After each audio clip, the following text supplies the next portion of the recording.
we get started, we would like to make a few announcements, and of course, thank our wonderful sponsors. A big thank you to FlavorRx and Weedmaps, our title and presenting sponsors, and a big thanks to our platinum sponsors, Digital Ship, Timeless Vapes, Desert Bloom Relief Center, Alt 36, and CannabisRadio.com. We'd like to remind everyone to be aware of our fellow attendees and please note their risks. Yes, we said you should check out each other's wrists. If you see an attendee wearing a black FlavorRx wristband, that will let you know that person is a veteran. Please take a moment to honor them for their service. Today at 3 p.m. in room 161 to 163 is our keynote with Bruce Barcott. You won't want to miss them. Also on Saturday, we have a special guest, President Vicente Fox, at 1 p.m., Cheryl Schumann at 2 p.m., and at 4 p.m., all in room 161-163. One last announcement. If you haven't picked up your pass for Carnival, the official evening event of the SWCC, it's tomorrow night at the Unexpected Art Gallery. You can pick up free tickets at the registration desk in the lobby. You won't want to miss this amazing live event with live music, drinks, and all sorts of amazing entertainment. So make sure you get your free tickets for that. My name is Mo Asnani. I'm the director of the Downtown Dispensary in Tucson and the D2 Dispensary. This is Director Will Humble. He started the Arizona Medical Marijuana Program and basically created the framework that we're all living in today, which now has about 140,000 patients, about 4,000 dispensary agents, and 120 active dispensaries, some of which are still to open. So, with that, I'm going to start asking Director Humble some questions, and he's going to answer them to the best of his abilities. All right, I'm ready to go. Can you all hear okay? Use the mic. The mic's supposed to be on. Okay. There we go. All right, they fixed it. All right, thanks. When you started the Arizona Medical Marijuana Program, what were your thoughts regarding the 1.5-year gap between the department issuing cards that authorized patients to cultivate and the opening of the first dispensary? So good question. So what he's referring to is an issue that we dealt with at the beginning of the program in about April of 2011, May of 2011. We had written the rules, established the regulations for the program through the Department's of Health Services. I believe we issued our first medical marijuana patient card about April 15th or 16th, something like that. And our next goal was to issue the dispensary registration certificate application process, and that was supposed to start in June of 2011. In the meantime, what had happened was that the current Attorney General for Arizona, Tom Horn, had issued concern that to the governor that if the Department of Health Services were to go ahead and issue the registration certificate applications, that could put state employees at risk for prosecution under federal law, etc. And so we had to make a decision about what to do from there. Behind the scenes, what really happened was we had some conversations. I had some conversations with folks in the governor's office, and I guess you would say we made a collective and collaborative decision to suspend issuing those registration certificates in applications in June of 2011. But I made clear that as we made this policy decision, that the impact of that decision would be there would be a lot more home cultivation happening, because as you know, the statutory framework of the law that the voters approved had a provision that said if a person lives within 25 miles of an active dispensary, that they're not permitted to do the home growing of the 12 plants. But if they live beyond that, they could do the home grow. And by making a decision to not activate those dispensaries in 2011, that we were making a deliberate decision acknowledging the fact that there would be a lot more home growing. And so as we made that decision together, I made sure that the governor's team understood that in the absence of dispensaries, there would be a lot more home cultivation. Nevertheless, that decision was made, to not issue those applications at the time. And I think it took until about December of 2012, if I'm right, before the first dispensary opened. And there was a lot of things that happened in between. But for my part of it, I wanted to make sure that, I'm an appointed official, the governor won the election, she's the governor. My role as the agency director is, as we make decisions like this, to make sure that they fully understand the implications of decisions like not issuing those application licenses.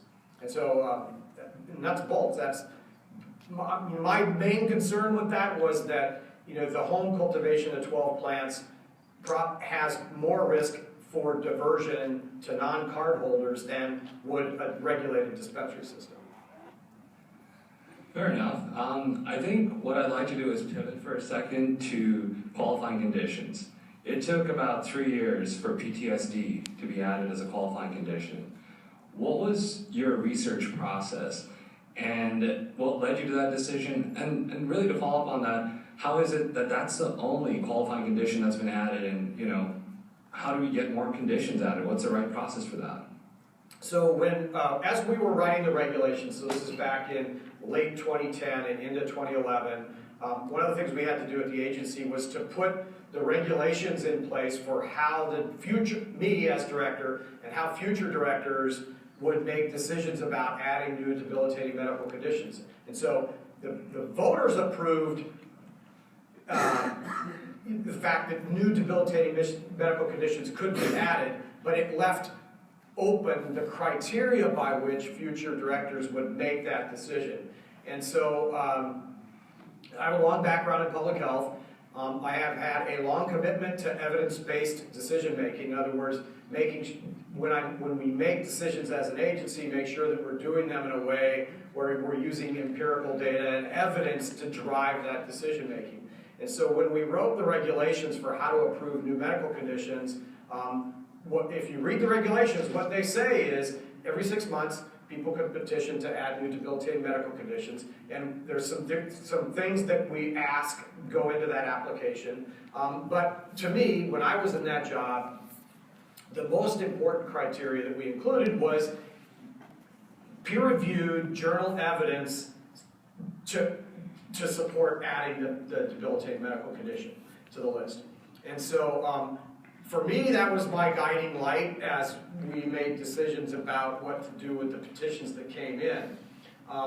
As you know, I think I denied PTSD about 3 times. The petitions kept coming in. And by and large, those first 3 sets of petitions included, for the most part, anecdotal evidence, self-reports from patients that marijuana had helped them, with their PTSD, whether it's helps them sleep or in other ways help them with that condition. But there was never any published peer-reviewed data to suggest that it was either treatment or that it had palliative care. Lots of anecdotal evidence, right? But not much in terms of publications that demonstrated in a peer-reviewed journal that it was helpful. In late 2014, the petition came in again. I denied the PTSD application initially in late 2014, and then the folks that put that application in appealed that initial decision. And in the meantime, there was an article published in a peer-reviewed journal. I forgot the name of the journal. It was a study out of New Mexico that showed there was a cohort of PTSD patients who reported that marijuana was helpful in, not as a treatment for PTSD, but as a palliative, as provided palliative relief. And so, because I had made the commitment to making sure that we were basing these decisions on peer-reviewed evidence and data, now I had some peer-reviewed evidence and data. And the next question was, what do? Do we approve it as a treatment for PTSD, or do we approve it in another way and make sure that the patients understand what that evidence showed out of the New Mexico study, which was that it provided palliative relief. And so when I decided to add the PTSD condition, we did it a little differently and made sure that there was an attestation that happened as the physician was writing the certification for PTSD to make it clear that the patient understood that marijuana is not a treatment for their PTSD, and if they were receiving counseling from the VA or other kind of evidence-based treatment for their PTSD, that this is no substitute. But that because there's evidence that it provides palliative relief, have that conversation with your patient. And so that was the nature of the PTSD, of adding PTSD. That was my reasoning and the rationale that I used as we went through that process. To be honest, the other applications that we got didn't provide the kind of peer-reviewed data and evidence that I was looking for to add debilitating medical conditions. One of the reasons I wanted to make sure that I was careful in using the peer-reviewed data is, number one, that's been my worldview as in public health for forever, really. But also, approving new medical conditions is a one-way street. So once a director adds a debilitating medical condition, there's no process or procedure in the statute to remove it. And so that's another reason why I wanted to be careful and make sure that we're using evidence and data, because if a director adds a debilitating medical condition to the list and later we find out that in fact it's not helpful, and in fact maybe even harmful, there's no way to remove it from the list. And so, so those were the two things: evidence-based decision-making, and also the fact that it's a one-way, the approval process is really a one-way street. I think I would simply like to add to that from the perspective of a lot of patients and other dispensary owners who have dealt with this issue, is that it's a catch-22. You can't have research on it, significant research on a Schedule I substance, and that's why it's so hard to have peer-reviewed data on it. But that's okay. Let's go into that for just a second. I've heard that a lot. I've heard that all the time, and it's partially true, but it's not entirely true. So what is difficult are peer-reviewed, double-blind, placebo-type of studies that are funded by NIH that use a Schedule I drug as part of the study. It's really true. It is true that is virtually impossible research to do. But the regulations that we wrote and the decisions that I made when I was in that job didn't necessarily need to be double-blind, placebo, case control type of studies. Observational studies are valuable studies as well.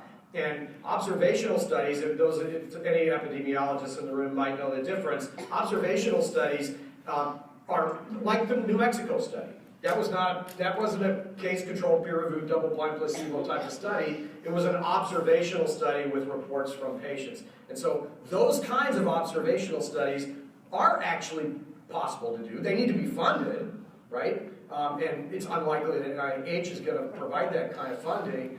But if the participants in the study are voluntary and it's an observational study, it can provide valuable data. So I just wanted to touch on that. And I appreciate that. And I think one of the questions I had that kind of leads into that is, what was your reaction to the University of Arizona not allowing Dr. Sue Sisley's program to move forward? Well, I wasn't obviously not part of the decision-making process there, but personal reaction. Well, I wasn't surprised, and I'll tell you why. Look at the university enterprise, right? So it's not state government, it's not the executive branch, but it's part of state government, and that part of state government, there's tuition fees that come in, there's grant fees, there's indirect that comes off of those grant fundings, but there's also a big chunk of the university budget that comes out of the state legislature, right? So there's an appropriation that comes through there. So one of the things that universities need to be careful about is protecting their brand and making sure that the things that they do are not going to damage their ability to work with legislators on that key money that they really need as an enterprise. And so if you're the president of a university and you've got a researcher in one arm of your enterprise who's creating calls from angry legislators that might very well be talking about funding for the university, what choice are you going to make? I'm just saying. I guess freedom of academia, but you know, we can move on past that because again, I realize you didn't have much control over that. I just wanted your No, but I mean, I'm just saying that, you know, decisions get made for different reasons, and you know, when you're running a big enterprise, you have to look at risk benefit. Okay, so now let's move to the 2012, you know, rewind back, I believe, and the numbers off the top of my head, were about 68 dispensaries went to a lottery to be allocated. What was your main reasoning to say, let's not do a merit-based score system like there had happened in New Jersey and Maine and some other states, and let's go with a lottery? So, as you know, we divided the state up into 126 districts called community health analysis areas that pre-existed. And so we accepted applications for each one of those, what we call CHAs. I think you said 68, but the real number was something like 98, I think. So what happened is there were 98 applications, but a lot of those were the only one in the CHA. So 68 is how many went to lottery? No, I think there were closer to 500 applications in total, of which there were, I believe, 98 CHAs or close to 98 CHAs. I'll clarify. About 30 didn't need to go to lottery because they're the only application in the CHA. Oh, I see what you're saying. Okay, you're right about that. I just don't want to say something that wasn't correct. So that was a deliberate decision that I made to make this to have a baseline set of criteria for each applicant, and then where there's a competitive CHA to make sure that it was a randomly selected process. And I got a lot of feedback from a lot of people that urged our department and me to set up a merit-based application system. And I did what I could to make it at least somewhat merit-based. But quite honestly, if I had some really clear objective criteria that I could measure and use as the selection criteria, I would have done that. But ultimately, once you go down that road of doing a merit-based selection, you're in the middle of judgment call decisions and subjective decisions about the quality of the various business plans. And I knew instinctively, and I know I'm right, that had we gone down that road of merit-based dispensary application criteria and awarding it to the best applicant, that most everybody who didn't get selected would be certain that I was being paid. And that the department did it in a under-the-table way. That wouldn't have been the case, but perception would have been that that was the case, and there would have been endless lawsuits from the people that lost. And so my thought process was, let's put together some objective criteria that can be measured and use that as a baseline, and then do a random selection in those CHAs where it was competitive. And so if you remember, the initial rules that we put out did have 4 objective criteria that applicants needed to meet to improve their competitive condition. Number 1, to not be behind on the applicant couldn't be, if an applicant was behind on their child support or state or federal taxes, that applicant would be at a disadvantage relative to the other applicants. If an applicant had declared bankruptcy, previously declared a bankruptcy, that they would be in a competitive disadvantage in a competitive CHA. And there was a couple other criteria that we used. And then finally, we put in a provision that said if the applicant had proof that they have $150,000 of startup capital, they would be at a competitive advantage relative to the other applicants. The rationale for that being that this applicant actually has access to capital rather than just a dream that they have with their pals. So, because I wanted the dispensaries to get up and running. So we used the objective criteria that we could. Unfortunately, we were sued because people didn't like the criteria that were objective, and the judge agreed with them and threw out all of the behind on your taxes, behind on child support, all those things that go to a person's financial character, etc., were thrown out, and we were stuck with just $150,000 in startup capital. And then we used the random lottery selection, and we did it on live stream so everyone could watch it live. We had an independent consultant from a accounting company come in and manage all the balls and the selection process. And so one of my goals was to make this as least litigious as I could. Yeah, I remember that. It was basically the rules had to be rewritten. So this is kind of a longer question because I went back and I looked at the director's blog from March 2011, and you said that it was beneficial to apply for a dispensary license in rural areas because the dispensary would be able to move outside the CHA 3 years after the licenses were issued. So I understand that dispensary operators benefited from being able to move to the valley, but what are your thoughts about the rural areas where there are several hundred patients who went through the card registry program because they thought they could, use those cards to shop at their local dispensary, and now they're having to drive to another town or learning how to grow? So, good question. So here's my thought process on that part of it. So one of the things I wanted to do coming out of the gate was to make sure that we had people who were going to actually apply in rural parts of the state where there might not be very many patients, or hardly at all, like the Ajo CHA as an example. How are you going to get someone to apply for a dispensary in Ajo with 30 patients? There's a lot of startup capital, they're going to lose money. So I thought, let's provide a pathway for those applicants to be able to move to an area later where there's more patients. And then we wrote the rules in such a way that in subsequent because we can issue the number of registration certificates and dispensary licenses up to 10% of the number of pharmacies in the state, which is roughly 128, 129, something like that now. And so we wrote the rules so that people could move after operating for 3 years to an urban area or wherever they wanted to go as long as they had approval of their local jurisdiction. And then future dispensary licenses would give an advantage to those vacant CHAs where someone had left. And so the theory was incentivize rural applications, give them a reason to apply for a CHA with hardly any patients by letting them move to another area after 3 years, and then give those vacant CHAs advantages over other applicants as the department every year issues new licenses. And so it was really a backfill theory into the rural areas to provide a mechanism for backfilling after they move. But had we not include that incentive, I would argue that we have a lot more CHAs in the rural areas that don't have a dispensary at all.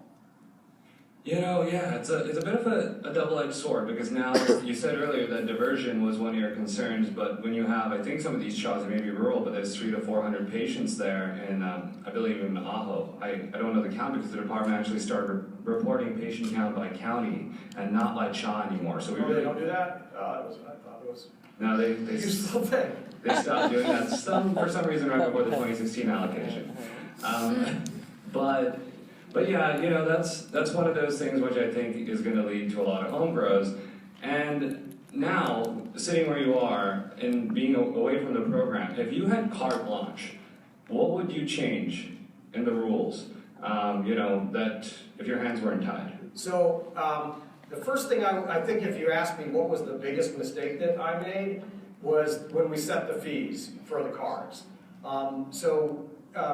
In retrospect, the main thing I would change is the cost of not just the patient cards, but the caregiver cards, the dispensary aging cards, but primarily the patient cards. So when we were going through the process of trying to figure out what to do with the fees, we had to make an estimate about how many, because the revenue is the number of patients times the cards fees that you charge plus what you get from dispensary agents, and then the applications fees that you get from the dispensaries. That's your source of revenue.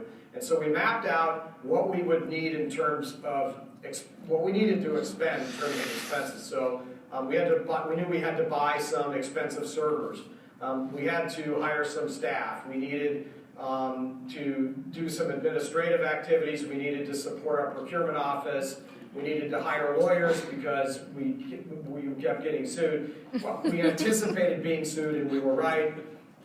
So all those were the expenses that we had. And so what I did was say, okay, Colorado at the time had 100,000 patients, and their program was basically a free-for-all. Pretty easy to get a card there. And we had a system with the same, we got 6 million people, just like Colorado, but we had a whole bunch of attestations that physicians needed to make before they could sign a card. And so we anticipated that we were going to have probably in the neighborhood of 25,000 patients, not 100,000 like they had in Colorado. And then when you do the math, we basically figured out that if we had $150 as startup, as fees, that would pay for the program. As you mentioned at the top, there's about 140,000 patients now, renewing annually at 150. Obviously, that's far more revenue than the agency needs. I think we did need $150 per card for those first 2 years, but if I were able to go back in time and change that regulation, I would have set the fees for 2 years at $150 and then stepped down, recognizing that we already paid for the server and a lot of the hard costs, and we're down to now kind of soft costs and staffing and so forth, and continuing to support the, defend the agency from litigation and that. We could have probably gone down to 50 and what I could have done was have the fees be 150 for 2 years, and then starting in 2014 or something like that, bring the fees down, and then those fees would have automatically gone down. That's not something that we did, and from what I understand, there's $31 million in the fund, or something close to that, and so that's on me, because I did not anticipate 140,000 patients, and I didn't also recognize that, yes, we needed more money in those first 2 or 3 years, but our out-year costs were going to be a lot lower because we'd already paid for the expensive servers and all the software development, etc. Well, thank you for being candid about that. That is something where, in other states like Nevada, I believe a dispensary agent card fee is $75, and, the patient fees now in new states like Maryland that are coming online are about $50.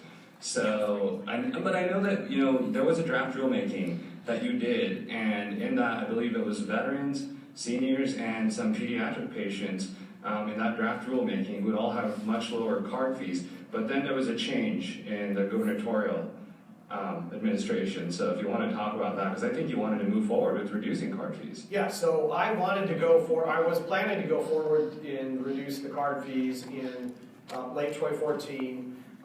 I put in a request, so the Governor Brewer, just like Governor Ducey, had a rulemaking, what's called moratorium. So state agencies need to get a waiver from the executive order in order to change their agency's regulations. And so in late 2014, I put in a waiver request to Governor Brewer to open up our rules. And it wasn't just card fees. We had about 8 things that we wanted to change. We had left some loopholes when it came to transportation and delivery of marijuana in the system in terms of the regulations there. One of the things was fees, and so Brewer's team did authorize us to move forward and press ahead with that rulemaking. So I got a waiver from that moratorium in late 2014, and we were going through the process of changing those rules. And then there was a change of administration. Governor Ducey came in. He had a new, different executive order that he had written about the same topic, but now there was a new governor, so we needed a new waiver. I did put in a waiver the first week on the job with the new governor, so that would have been early January. I put in a waiver request so that we could press ahead with what Governor Brewer had already opened up as a possibility for us. And then I decided that this administration wasn't a good fit for me, and I left. And so after that, I can't tell you what happened. Okay, so where we sit today, you see the current opioid epidemic nationwide and here in Arizona. Do you see a path that's politically palatable for the governor's office and the Department of Health Services to support an opioid exit program using medical marijuana?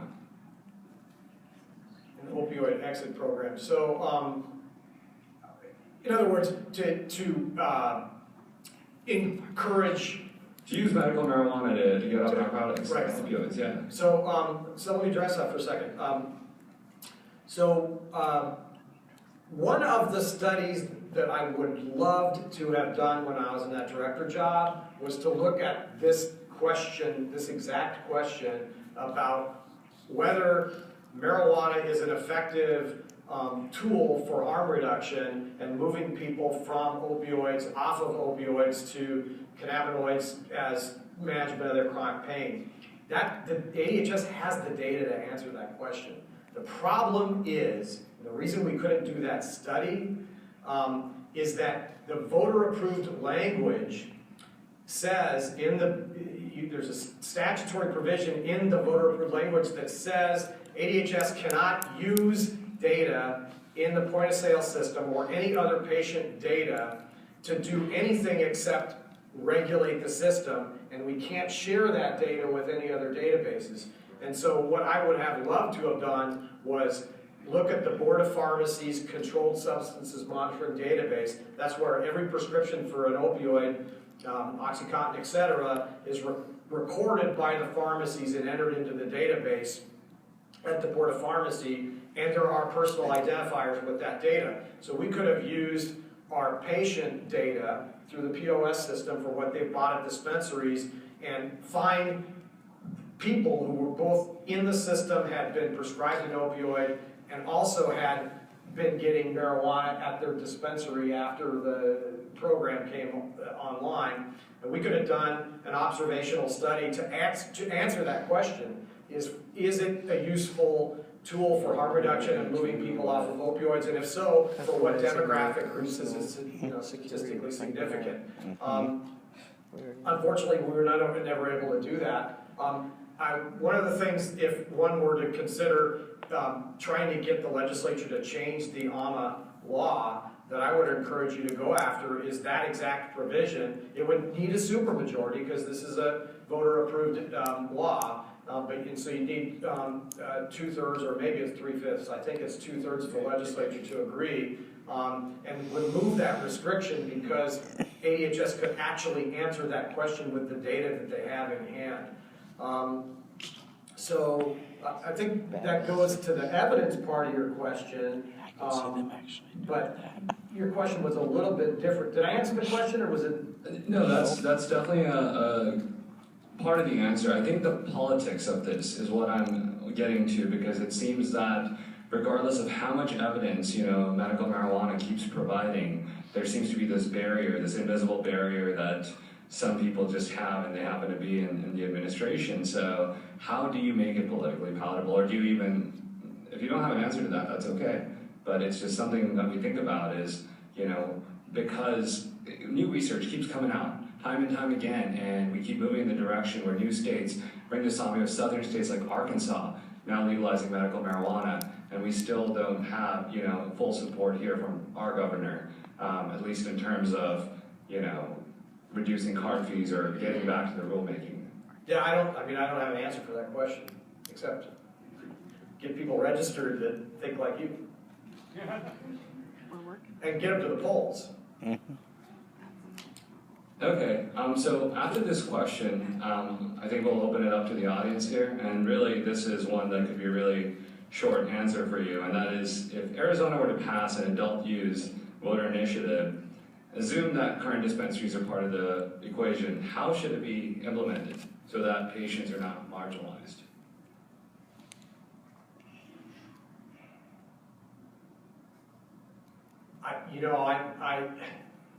Quite honestly, I'm not so your question is, I think I'm starting to get to an answer in my head. I haven't thought of this question before. What I would do is to look at the states that came before right? And so Oregon, for example, I believe has a retail and a medical program. There may be some other states that have dual programs, and so the best thing to do might be to look to those states that have dual programs and identify where the gaps are and where interventions could help intervene in a way so that the programs could be constructed in a way that, like you said, protects patients. But that's the only suggestion I have is really take a look at what some of the other states have done and try to learn from what they accomplished and mistakes that they've made. Okay, taking questions.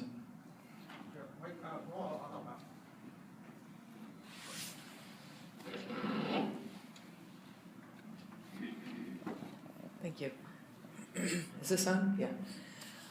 So if a patient has something like glaucoma, as my partner does, why does he need to renew his card every year? The glaucoma is not going to go away or get any better. It's just going to be the same.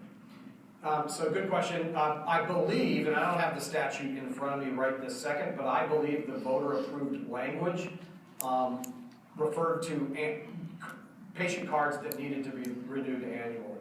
Now, it didn't say what those fees would be, but the statutory language requires an annual card.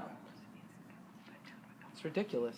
But there's the voter-approved language. So that wasn't an area. And so let me just do a quick sort of tutorial about this whole process, and maybe I should have done this at the very beginning. So when voters approve a law like the Arizona Medical Marijuana Act, think of it like they're approving the skeleton. So they're giving the structural, they're giving the structure to the statute, but it's not a functional program until the state agency writes the regulations that define how that structure works. And so when the statutory language or the structural skeleton language that the voters approved says something and is very clear about that, then as you're writing the regulations, you can't change that. You're stuck with what the voters said. There's other areas where the voters said, Department of Health Services Director, you decide how to allocate these licenses for dispensaries and what the fees are for the cards, and a whole bunch of decisions that the agency got to make. And so there's areas where we had discretion how to allocate the licenses, what the criteria are, what were the license, what's the registration card fees, how to approve debilitating medical condition, tons of stuff that we decided. But the annual card, that was voters, it was in the language, and so you can't change it. We couldn't change it. Y'all could go to the legislature and get the legislature to approve by 2/3 majority in the House Senate and get the governor to sign something that said patient cards are only needed for if it's a chronic condition, you don't need them again. That's theoretically possible, but not something we had discretion on. Thank you. Dr. Humble, the Marijuana Industry Trade Association is working on that very issue for 2018. That's the next question. By the way, I'm not a doctor. What did you know about medical marijuana when you were given the program to administer? Did you have skepticism about medical marijuana? And if so, was there a moment when you had a change of heart? So, good question. I knew next to nothing about medical marijuana when I very first even thought about medical marijuana. I had seen one of my staff brought in a petition that was filed with the Secretary of State, had Andrew Meyer's signature on it, and it had this AMA, and he said, look at this, it's giving our agency this program. And I'm like, are you kidding me? And I started reading the statutory language, and I'm like, this looks like it's going to absorb so much of our agency attention, and it's going to be we're going to have to put so many resources into this. I really didn't want to do it, to be honest. I didn't know that much about it, but I was thinking along the lines of, here I am an agency director, I don't know how long this is going to last. Brewers appointed me to the job. Maybe I have 3 years in this job, maybe I have 6. What are the things that I want to work on? I wanted to improve the behavioral health system so that we could get better care for people with serious mental illnesses. and be able to work better on their actual physical medical conditions were not being treated well, and that's in our Medicaid program. I wanted to improve our performance on the WIC, Women, Infant, and Children program, because we were giving large amounts of commodities, lots of cheese, and unhealthy stuff in the WIC program. I wanted to overhaul the menu so that we were giving more fruits and vegetables. I wanted to improve our effectiveness in our licensing programs for assisted living, skilled nursing. Those types of our regulations were really not as effective as they needed to be because they were black and white regulations. And so I had all these things I wanted to accomplish at the agency, and now I see this voter initiative that's going to make us implement a medical marijuana program, which has nothing to do with the priorities that I had in my mind that I wanted to accomplish. And so quite honestly, my initial objections to the medical marijuana law, I'm just talking to you personally, was I didn't want to do it because there's all this other stuff I wanted to accomplish. And so I thought if we get this program, for the next 2 years, we're going to be implementing medical marijuana, and it's going to take away from improving our behavioral health system for people on Medicaid with a serious mental illness. It's going to pull away from our ability to improve our effectiveness at regulations of assisted living, skilled nursing, and all those types of facilities. It's going to impact our ability to do WIC. It's going to take resources away from stuff I wanted to do. And so quite honestly, that's why I was reluctant and not super enthusiastic about the program. Although I will disclose I actually in the voting booth voted for it. But that doesn't mean I wanted it to pass, because I really didn't want to implement it because it was going to take so many resources away. But when it did pass, I remember thinking to myself, okay, we're going to do our very best to try to implement the will of the voters on this program, and we're going to put the resources that we need to make it work right. We're going to do our best to write good regulations. We're going to resource this with our best staff. And one of the first things I had to do is I had all my rule writers who were working on new regulations for outpatient treatment clinics, hospitals, nursing homes, etc. For that 6 months, they didn't do anything on that. They moved all over to medical marijuana. So I moved those resources, and I did it for 2 reasons. Number one, I wanted to respect the will of the voters. They voted for this program. I wanted to do a good job at it. And quite honestly, even though the medical marijuana program was probably 1% of our agency mission, in terms of the visibility of our agency, it was about half. So if you look at like the Republic articles and stuff for those 2 years, how much are you going to find on WIC? Nothing. How much are you going to find on our overall regulations? Virtually nothing. How much are you going to find on the behavioral health system? Practically nothing. How much on medical marijuana? Pretty much every day. So that's one of the reasons I wanted to do a good job with the program and try to stay true to the will of the voters and resource this well, is because I knew our agency brand was going to be judged on how well we do with this program. So to answer your question, I was not enthusiastic about moving the resources that we needed to move to make this a good program, but once the voters approved it, I made a real commitment to move our most talented people to working on the program. And over time, quite honestly, I'm glad it happened. Because it's, the things that happened those 6 years that I was in that job, this is among the things I'm the most proud of. I think it's a good program. It's not perfect. I admit that. But it's pretty darn good. And if you go to some of these other states like Massachusetts and others and look at what happened in their states, those things didn't happen here. And we have functioning dispensaries. We have patients that can get cards. We have access in some of the rural areas. The fees are too high, I admit that. But overall, it's pretty good. So now that it's all said and done, I'm kind of glad it happened. But I was not enthusiastic in 2010 and 2011 because of the resources it would have taken away from all our other programs. Well, I'd like to thank you just for everything you have done for the industry. One of the things that I heard when you were talking about the reserves being bigger than you thought, or assumed, being 31 million was in the reserves. Do you see, and I see patients' health as obviously your main passion or purpose, do you see any regulation in this industry for testing extracts for molds that are extracted into the extract.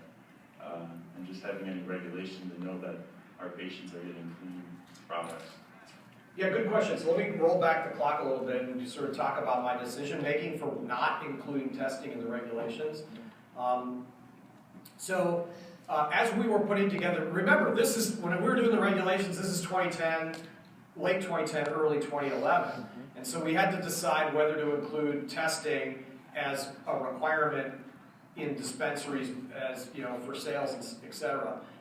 The reason I didn't include any testing requirement in the regulations was really twofold. Number one, and most importantly,